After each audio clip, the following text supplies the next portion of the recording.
Impulsive behaviors can create havoc in your life. And some of the ways that they can create havoc in your life is they can stop you from making good decisions. They can leave you feeling frustrated because you haven't made those good decisions. You can be left with feeling various emotions. So there might be anger, frustration, and really feeling unsatisfied with yourself. Impulsive behaviors can also have you feeling like you are actually self-sabotaging, and that's what the behavior could be doing, resulting in self-sabotaging. And it can also stop you from achieving things that you really want to achieve or that you need to achieve. But it actually doesn't need to be this way. So for those who don't know me, my name is Lisa Gumieniuk from lisagumieniuk.com, and I help women overcome stress, anxiety, pain, sleep, and boost their immunity through mind-body practices. And that is focusing on the mind and the body because they are not separate, and incorporate things including neuroplasticity, so focusing on the brain, on the nervous system, and on the body. So a combination of approaches that go beyond just trying to think yourself better, because research is showing us that that is not enough. So we are going to talk about 6 things. I think I've got 6 things here that you wish you knew about dealing with impulsive behaviors today. So jump on in. Let me know if you have any questions. Let me know if it resonates. And if you're watching the replay, just pop in replay. Let me know where you're watching the replay from and what points resonate with you. So in terms of things that you need to know about impulsive behaviors, number 1, I think it is the most important aspect, is that you are not alone. I'm just going to look over here to make sure that I can see you, because sometimes I don't get my messages on here, and I see them on the side over here on my computer. So number 1 is that you're not alone.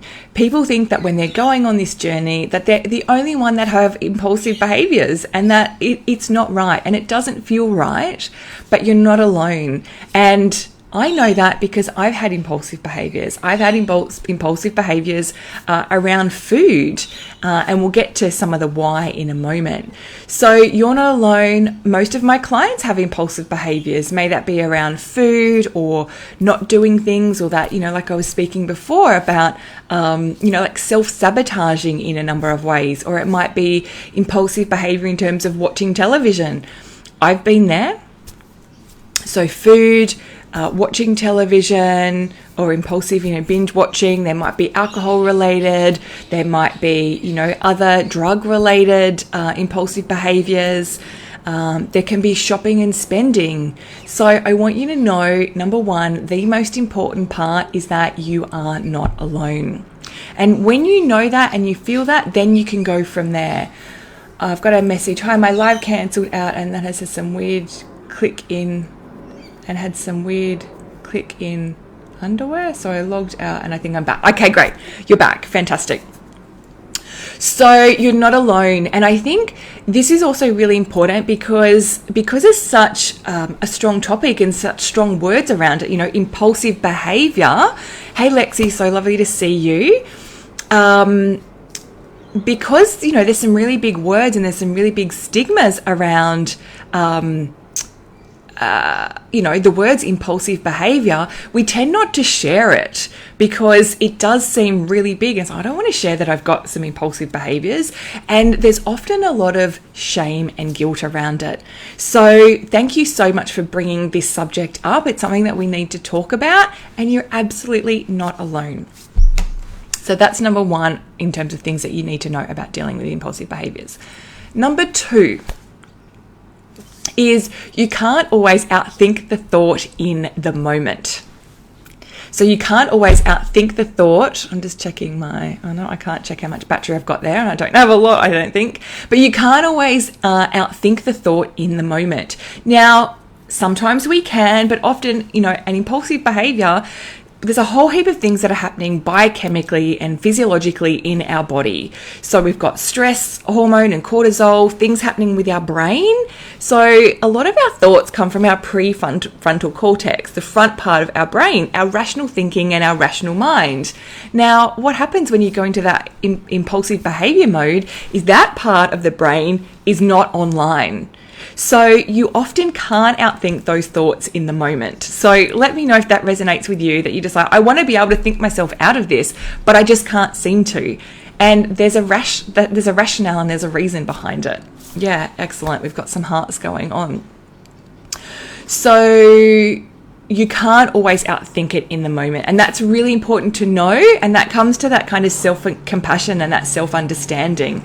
Oh my goodness, so interesting. Yeah.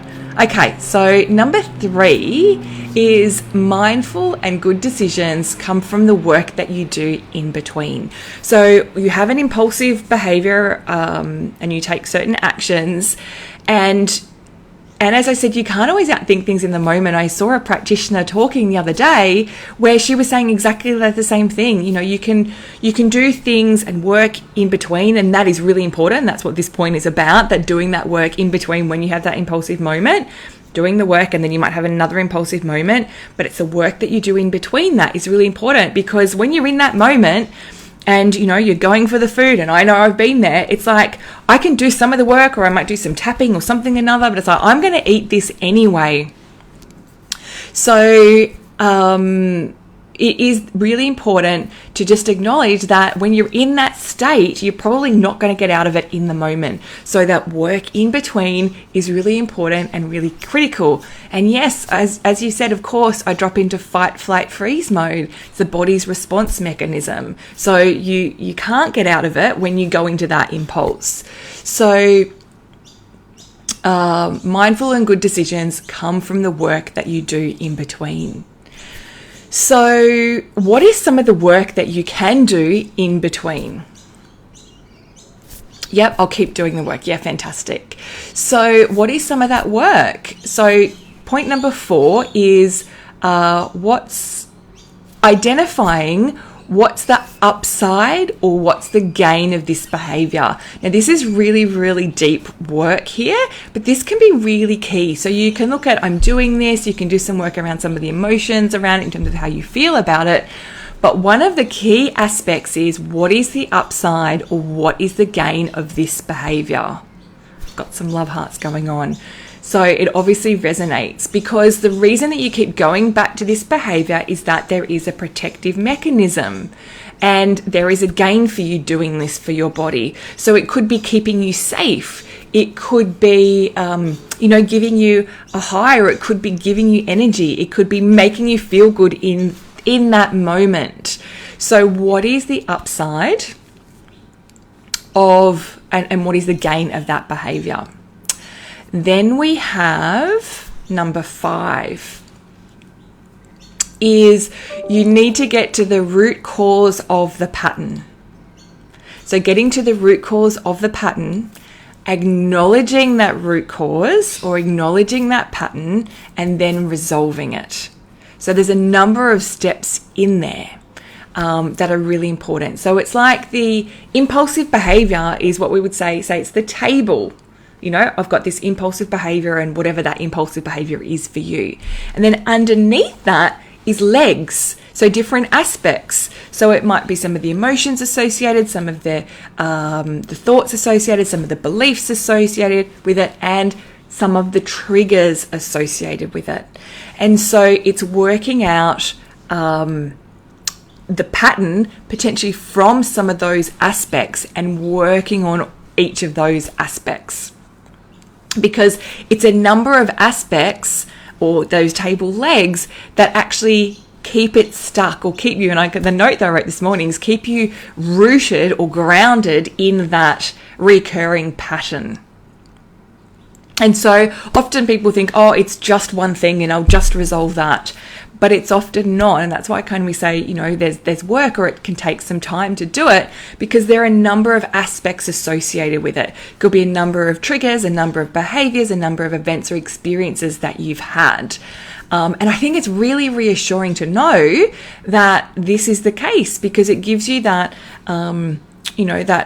that reassurance that A, you're not alone, but B, it's actually happening for a reason. And if you work through that reason, then it's not going to happen. If you create that if you look at those upsides, if you look at, the causes and the patterns, then they can be resolved. And often I say that, it can be really hard to do that on your own. So you can identify some of those, but then working through them and resolving it may be something that you need help and support with.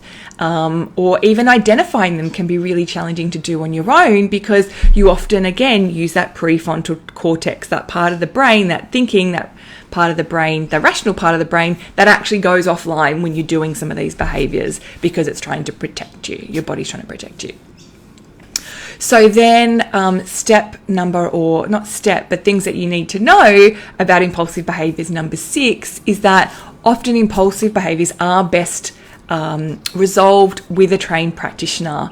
And you often need a number of sessions with those to get to some of those aspects and process them, because impulsive behaviors are quite big, and there are generally protective mechanisms there where the body's like, no, I'm doing this to keep myself stuck.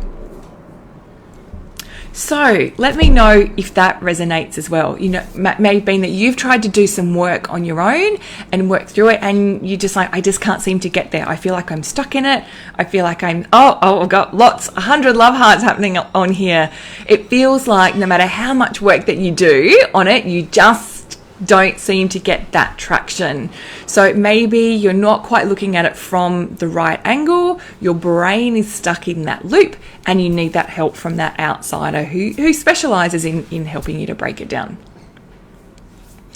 Oh, I'm so glad that it's so useful and so good. I think a lot of it is the awareness that what's happening in the body and in the brain, and how it actually keeps us stuck and how it serves us, and that we can actually get out of it. And talking ourselves out of it is often not going to work when we're taught that, let's talk about it, or, whatnot. So if you have any questions, pop them in now, because we've kind of gone through those 6 steps, and I'll just repeat them. So the 6 things that you wish that you knew about dealing with impulsive behaviors. So number 1 is that you are not alone. I've been there with a number of impulsive behaviors in terms of eating, in terms of binge watching television, in terms of scrolling and staying up late. And you're not alone. People just don't talk about it. And my things might have been small, but there's also some big things as well, and everybody goes through them. So you're not alone. We just don't talk about them. Number 2, you can't always outthink the thought in the moment, because your brain goes offline. Number 3 is mindful and good decisions come from the work that you do in between the impulsive behaviors. And so it might be you do some work and, your impulsive behavior is really quite high. You do the work next time and it's a little bit less. And then you do some more work the next month, and then your impulsive behavior is a little bit less. It's a little bit less intense. It's a little less frequent. So just keep working on it and chipping it away. Number 4 is something that you wish that you knew is, what is the upside of the behavior? What's your body, your mind gaining from that? How is it protecting you? Number 5 is you need to get to the root cause. So the tabletop is that impulsive behavior. What are all of those roots and all of those legs? And in saying that, you don't have to go through all of them. It's just the key ones. And when you work on the key ones, the whole table then collapses. So it's working out what those key ones are that keep you rooted and grounded in this recurring impulsive behavior. And then number 6 is often impulsive behaviors are best resolved with a trained practitioner, because the behaviors are quite big. They've been there for quite some time, and they are quite rooted and grounded. And there's probably a whole heap of those protective mechanisms, one after the other, keeping you rooted in that. So the main takeaway from this, well, let me know what your main takeaway is. But one of the main takeaways is that it is possible to work through impulsive behaviors, no matter how big they are. So I hope that was useful. So I'll just check some comments.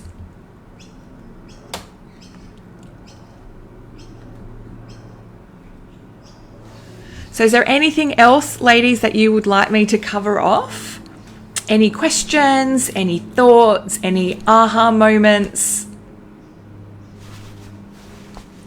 Main takeaway for me is the table falling apart if you take away the legs. Yeah.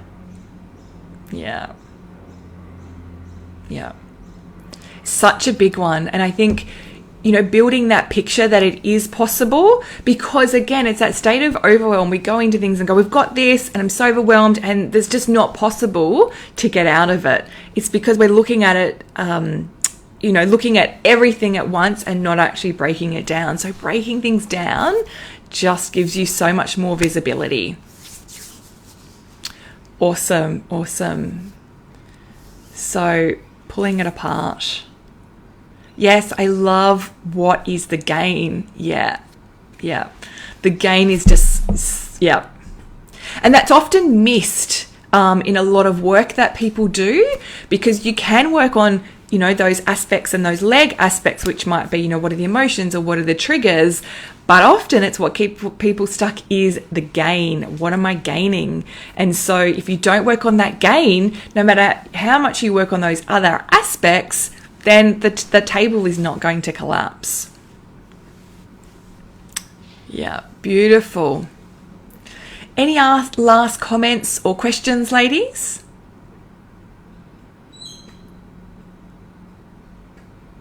Great. Good.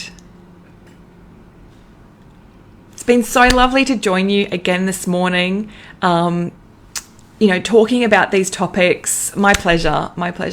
Talking about these key topics that often we don't talk about and we don't break down and we don't understand. And so therefore, we get stuck in some guilt and shame and overwhelm, and we hide it to ourselves. So thank you for bringing up the topic of, impulsive behaviors so that we can bring it to the surface and that we can resolve it.